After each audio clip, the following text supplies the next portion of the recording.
La plateforme internet data.gouv.fr a été lancée début décembre. Créé par l'État français, ce site met à la disposition des internautes des centaines de milliers de données administratives dans tous les domaines, comme la répartition des hôpitaux, les inventaires des musées ou l'ensemble des statistiques de l'emploi. Des chiffres bruts qui devront être retravaillés pour être compréhensibles par le public. Ce qu'on attend, c'est évidemment que les données soient réutilisées par tous les citoyens, par la société civile, par les entreprises, les chercheurs, les journalistes, les étudiants, les entrepreneurs, pour à la fois illustrer, évaluer l'action de l'État et à la fois fabriquer des services innovants. Une décision qui s'inscrit dans une tendance mondiale. Depuis 2 ans, États et grandes villes rendent publiques les informations accumulées par leurs différents services dans une volonté de transparence. C'est le choix qu'ont fait les grandes démocraties, notamment comme les États-Unis ou l'Angleterre, qui ont aussi une grande politique d'ouverture des données publiques et qui ont développé data.gov aux États-Unis et data.gov.uk en Angleterre. Une libération des données qui doit ensuite être transformée pour livrer ses secrets. Au quotidien Le Monde, en première ligne en France lors de l'affaire Wikileaks, on se réjouit de pouvoir travailler sur ces nouvelles données, même si elles gagneraient à s'ouvrir encore. Il y a beaucoup de données qui sont agrégées sans nous permettre d'avoir les détails par région ou par ville.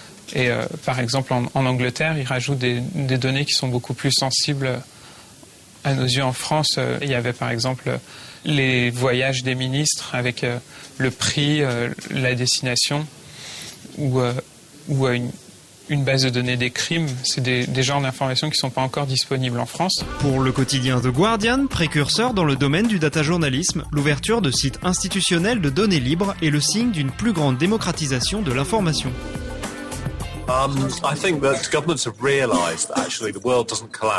Je pense que les gouvernements ont réalisé que le monde ne s'écroule pas lorsqu'ils libèrent les données. La voie la plus simple pour devenir transparent pour un État, c'est de libérer les données. Mais la conséquence de cela est que nous, les citoyens, reprenons en quelque sorte le pouvoir. Si vous avez l'information, vous avez le pouvoir, donc je pense que c'est un important moyen de démocratisation.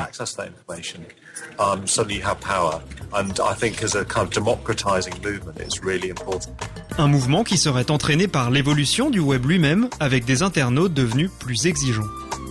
Il y a aujourd'hui une logique que crée Internet et ses nouveaux usages, qui est d'adapter la gouvernance des États et de répondre à un certain nombre d'exigences, et notamment celle de transparence de l'ensemble des citoyens. Une exigence qui s'applique alors aussi aux journalistes. En utilisant des données publiques pour écrire des articles, les médias d'information doivent accepter les contributions, mais aussi les critiques des lecteurs.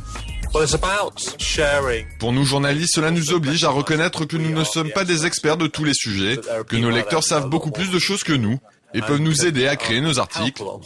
Et ça, c'est nouveau pour les journalistes qui traditionnellement travaillent de manière fermée, puis donnent leurs articles aux lecteurs. Et c'est la seule interaction qui existait. Le mouvement Open Data est donc l'un des moteurs du journalisme moderne, qui dispose de nouvelles sources d'informations. Reste pour les journalistes à contrôler la fiabilité des données qui sont mises à leur disposition.